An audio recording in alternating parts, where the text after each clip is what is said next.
धनतेरस पर सोना चांदी ही नहीं, 10 रुपए की ये चीज़ें खरीदने पर भी होगा बेहद लाभ।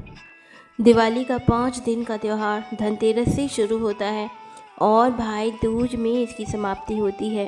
कार्तिक माह के कृष्ण पक्ष की त्रयोदशी तिथि के दिन धनतेरस मनाई जाती है। धनतेरस का दिन धन संपत्ति के कोषाध्यक्ष कुबेर देव, धन की देवी लक्ष्मी और आयुर्वेद के पिता भगवान धन्वंतरी को समर्पित है। इस दिन इनकी पूजा करने से आरोग्य, धन, समृद्धि, वैभव, कीर्ति प्राप्त होती है। धनतेरस पर शुभ चीज़ों की खरीदारी करने से 13 गुना वृद्धि होती है। इस साल धनतेरस 10 नवंबर 2023 शुक्रवार को है। इसे धन त्रयोदशी, धन्वंतरी जयंती भी कहते हैं। इस दिन शुक्र प्रदोष व्रत और यम दीपम भी रहेगा। धनतेरस की रात में यम के नाम दीप प्रज्वलित किए जाते हैं। मान्यता है इससे अकाल मृत्यु का भय खत्म होता है। इसे यम दीपम भी कहते हैं। धनतेरस पर सोना चांदी के अलावा कुछ और भी चीज़ें हैं जिनको खरीदना शुभ माना जाता है। मान्यता के अनुसार धनतेरस पर इन वस्तुओं की खरीद करने से आपके घर में पूरे साल बरकत रहती है और आपको आर्थिक तंगी का सामना नहीं करना पड़ता। आइए जानते हैं क्या हैं ये चीज़ें। पान के पत्ते। पान के पत्ते माँ लक्ष्मी को विशेष रूप से प्रिय माने जाते हैं। इसीलिए धनतेरस के दिन पान के 5 पत्ते ज़रूर खरीद कर लाएं।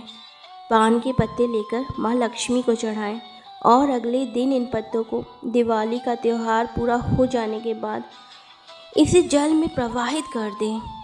साबुत धनिया। धनतेरस पर धनिया या फिर धनिया के बीज खरीदकर ज़रूर लाने चाहिए। माँ लक्ष्मी को धनिया अर्पित करें और थोड़ा सा धनिया अपने धन के स्थान पर भी छिड़क दें।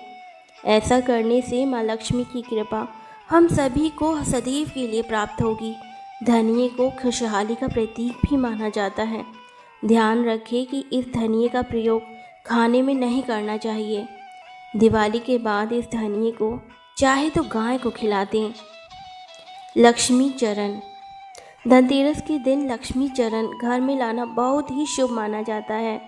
लक्ष्मी चरण इस दिन घर में लाना माँ लक्ष्मी का आह्वान माना जाता है और इस दिन घर में माँ लक्ष्मी के चरणों को घर में लाना उन्हें अपने घर में निमंत्रण देने के समतुल्य है। धनतेरस पर लक्ष्मी जी के 2 चरण घर में लाने चाहिए। एक चरण मुख्य द्वार पर अंदर की तरफ आते हुए लगाने चाहिए और दूसरे चरण पूजा के स्थान में अंदर आते हुए लगाने चाहिए। लक्ष्मी गणेश प्रतिमा। धनतेरस के शुभ अवसर पर आपको अपने घर में धन की देवी माँ लक्ष्मी और शुभ लाभ के देवता गणेश जी की मूर्ति अवश्य लानी चाहिए। याद रखिए कि यह प्रतिमा मिट्टी की बनी होनी चाहिए ताकि इन्हें अगले साल विसर्जित करके उसके स्थान पर नई प्रतिमा ला सके। इस दिन गणेश लक्ष्मी की प्रतिमा लाने से आपके घर में सुख समृद्धि का वास होगा। झाड़ू। धनतेरस पर झाड़ू घर में लाना बहुत ही शुभ माना जाता है। झाड़ू को माँ लक्ष्मी का प्रतीक माना गया है, इसीलिए इस दिन झाड़ू घर में ज़रूर लानी चाहिए। जिस प्रकार झाड़ू हमारे घर को साफ करती है, उसी प्रकार से माँ लक्ष्मी हमारे मन के मैल को साफ करके उसे अच्छे विचारों से भर देती है। खील बताशे।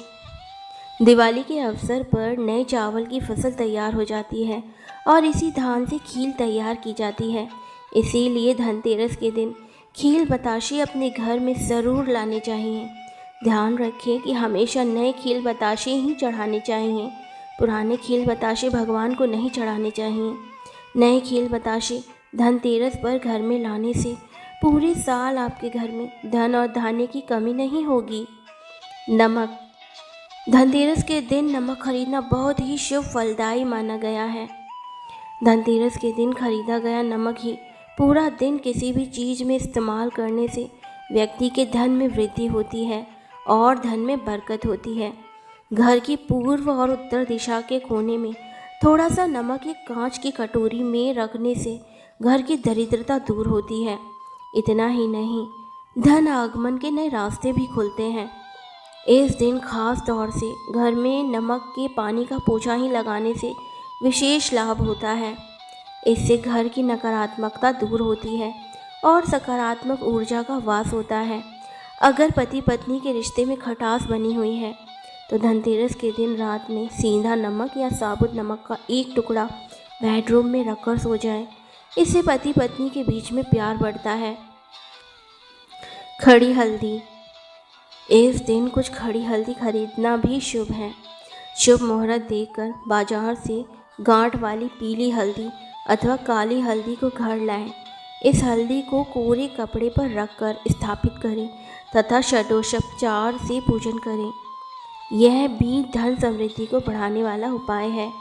दोस्तों, कुछ चीज़ें ऐसी भी हैं जिनका भूल कर भी धनतेरस के दिन खरीदारी नहीं करनी चाहिए, वरना नहीं मिलेगी बरकत और होगा धन का नाश। धारदार और नुकीली वस्तुएं बिल्कुल ना खरीदें। धनतेरस के दिन आपको चाकू, पेन, सुई जैसी नुकीली और धारदार चीज़ों को खरीदने से बचना चाहिए। धनतेरस के अवसर पर इन्हें खरीदना अशुभ माना गया है। धनतेरस के दिन तेल या तेल के उत्पादों जैसे घी, रिफाइंड इत्यादि लाने के लिए मना किया जाता है। धनतेरस पर दिए जलाने के लिए भी तेल और घी की ज़रूरत पड़ती है, इसीलिए ये चीज़ें पहले से ही खरीद कर रख लें। धनतेरस के दिन काले रंग की चीज़ों को घर में लाने से बचना चाहिए। धनतेरस एक बहुत ही शुभ दिन है, जबकि काला रंग हमेशा से अशुभता का प्रतीक माना गया है। इसीलिए धनतेरस पर काले रंग की चीज़ें खरीदने से बचें। साथ ही इस दिन काले रंग के वस्त्र भी धारण नहीं करने चाहिए। धनतेरस के दिन कांच की चीज़ें भी बिल्कुल नहीं खरीदनी चाहिए, क्योंकि कांच राहु का प्रतीक माना गया है। इसीलिए इस दिन कांच की चीज़ों का इस्तेमाल भी नहीं करना चाहिए। धनतेरस के दिन लोहे की बनी हुई चीज़ें घर में नहीं लानी चाहिए। अगर आपको लोहे के बर्तन खरीदने हैं तो धनतेरस से एक दिन पहले ही खरीद लें। धनतेरस के दिन कार खरीदने की योजना बनाई जाती है, क्योंकि यह शुभ दिन माना गया है। लेकिन अगर आपको धनतेरस के दिन कार घर लानी है तो उसका भुगतान एक दिन पहले ही कर लें, क्योंकि कार विभिन्न धातुओं से बनी होती है। इसीलिए धनतेरस के दिन कार खरीदने से बचना चाहिए। धनतेरस के दिन भूल कर भी खाली बर्तन नहीं खरीदने चाहिए। माना जाता है खाली बर्तन से घर की आर्थिक स्थिति पर अच्छा प्रभाव नहीं पड़ता है, घर में बरकत नहीं होती है। इसीलिए कोशिश करें कि घर में बर्तन लाने से पहले इसे पानी या किसी दूसरी चीज़ से भर लें। धनतेरस पर बर्तन खरीदने की परंपरा काफ़ी समय से चली आ रही है। स्टील भी लोहा का ही दूसरा रूप है। इसीलिए कहा जाता है कि स्टील के बर्तन भी धनतेरस के दिन नहीं खरीदने चाहिए। स्टील के बजाय कॉपर या ब्रॉन्ज के बर्तन खरीदने चाहिए। चीनी मिट्टी की चीज़ें। इस दिन घर में मिट्टी के बर्तन या चीनी मिट्टी के बने शोपीस नहीं लाने चाहिए। इन चीज़ों को घर में लाना शुभ नहीं माना जाता है। ये चीज़ें इतनी नाजुक होती हैं कि ये आसानी से टूट जाती हैं। ऐसे में इनसे कभी बरकत नहीं आती। प्लास्टिक का सामान। धनतेरस के दिन प्लास्टिक की भी बनी चीज़ें नहीं खरीदनी चाहिए। प्लास्टिक का सामान घर में लाना वास्तु के हिसाब से सही नहीं माना जाता है। इसीलिए धनतेरस के दिन प्लास्टिक का कोई भी सामान बिल्कुल नहीं खरीदना चाहिए। तो दोस्तों, आशा करती हूँ कि जानकारी आपको अच्छी लगी होगी। वीडियो अच्छी लगी हो तो इसे लाइक करें और हमारे चैनल को सब्सक्राइब करें।